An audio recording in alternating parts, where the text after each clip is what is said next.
guys, welcome back to my channel. When I was between 27 years old and 39 years old, I was single, right?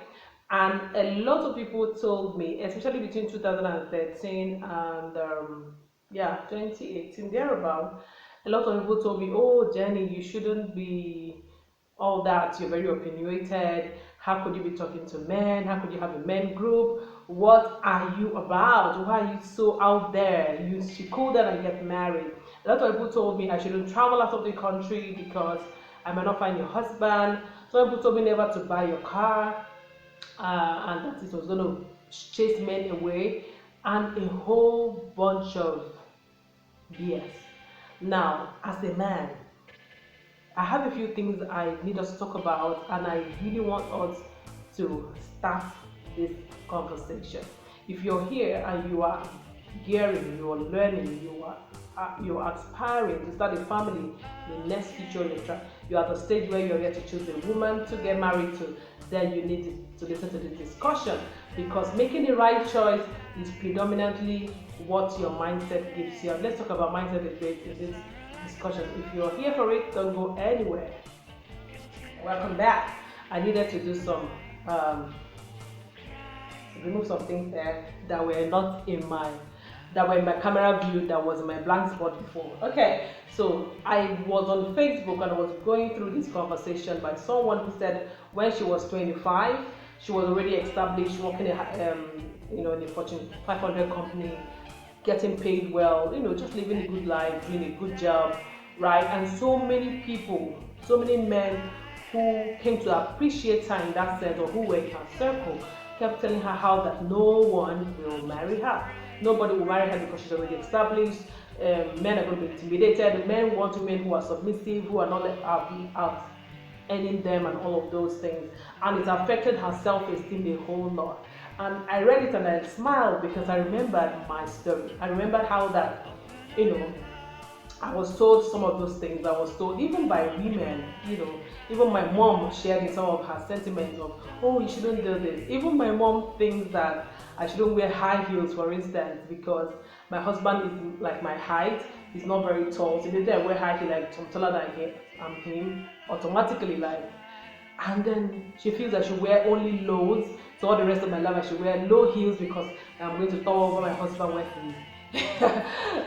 when I wear heels, which is hilarious. And almost all my shoes, and I think I have just one flat shoes. I'll buy more, but it's not because of my mom.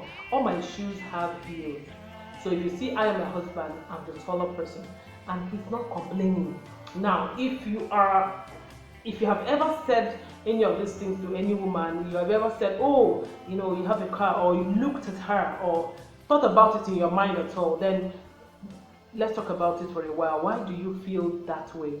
Why do you look at anyone in the world, and instead of getting inspired, if they're higher than you in any way, you get intimidated, or you get insecure, or you feel like, oh, I don't belong here, or I should bring this person to my level before I can feel fine. Now, those things that minister to you in your mind and tell you, oh, that woman she's wearing a Gucci bag, she must be, she must have a sugar daddy, she must have a rich father who may not want you, she must be cocky and proud and talk you down if you approach her. Those things, whispering those things to you, are trauma, poverty trauma. Trust me, and you want to deal with them after this conversation. If you're in Africa in particular, you might not be so conversant with therapy. I mean, it will sound like Greek, sound like one of those things that are not effective. It might sound like, what's that? It might sound like, is it effective? It might sound like it's just jargon, it's just what people talk about to get people to pay them money and all of that. But trust me, having your own mind, knowing who you are, is so important you can't even believe it, right? And there are things, we all are products of three things. We are all products of our upbringing, right? The way we were told to do certain things, the way we saw people act around us, the way the things we saw and observed growing up from childhood has impacted a lot on who we have become.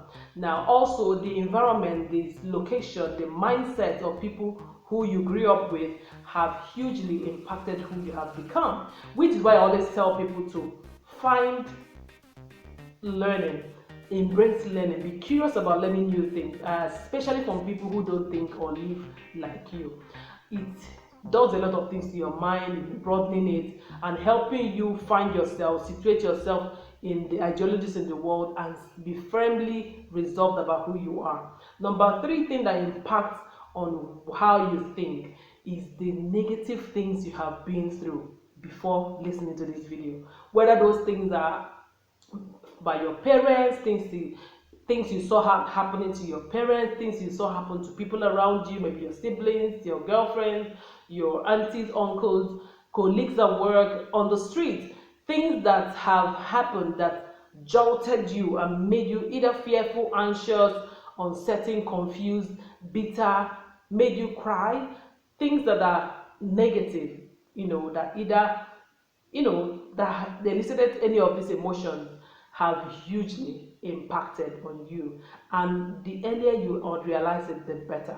Now, the next part of it is that the earlier you realize that you can manage these things and bring out the best part of you, still that you that when you were giving birth to, you were fearless, you were unbothered, you were curious about the world before you began to learn, oh, don't fall, don't do this, before you began to hear those instructions, before you began to hear, oh, boys are allowed to be this, boys must be boys, you're not drinking, you're a Jew man, before you began to hear that girls are things you should, play with. Return to your original design. You can steadily when you commit to therapy, and without having to refer you to any particular therapist at all, I want us to think about I want you to join me to do this exercise. First of all, whenever you look at someone, especially in this case a woman you really want for a relationship, and then your mind just drops and tells you she's very beautiful, there's no reason why she shouldn't have a boyfriend, ask that thing that told you, I will still try irrespective of it. I will still talk to her. I will still go woo her. I will still go be her friend. Right? Work against that mind, that's your subconscious voice that tells you that this girl is way above my league. Now, also make sure that when you're approaching her, in spite of your fear or your insecurity, you're going to be humble enough to interact, learn what you can, and also teach her the things that you have, because there's something you have. Really, everyone has something where they are good, where they have their strength, and also where they are not good at. So you must know that life is about interrelations, life is about interdependence. There's no one person who is who they are just by their own personal efforts alone. Okay, so first thing I want you to do, like I said, is think about why you feel that way. You will see that it is tied to these three things I mentioned: your childhood, upbringing, your environment. Environment means location, and the psychology around the way people think around you growing up, the kind of things you heard growing up, the kind of things people allow and do around you, whether family in particular. Then also negative impact of the things that happen to you, right? You can unlearn them by forcefully asking yourself to do exactly the opposite of whatever it suggests. Now, what this has done, a lot of women have married men who they have no business talking to, so that they don't damage them as well or damage themselves in return. If you carry that mindset of a woman is this, that, she's higher than me, she's not going to be faithful, she's not going to be XYZ, or let me go marry her, but I'm going to stop her from doing XYZ so that I can be above her, then you have a big problem and you can solve them.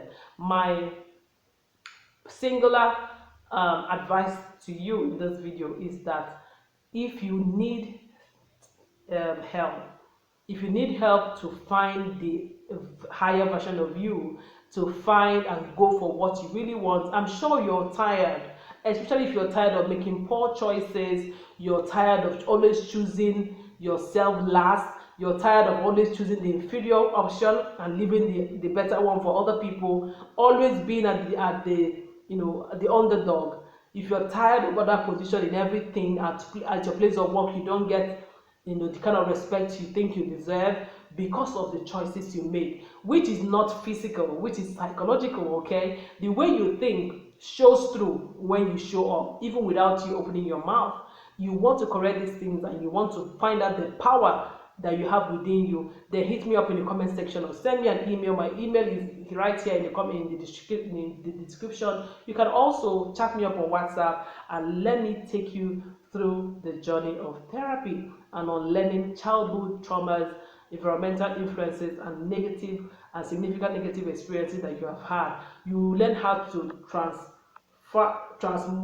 transform them into positive energy that you use to launch out for the next phase of your life. Trust me.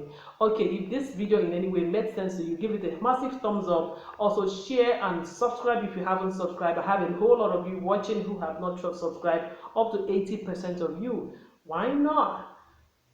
Okay, so go ahead and subscribe and let's talk about this more in my next video. Katia.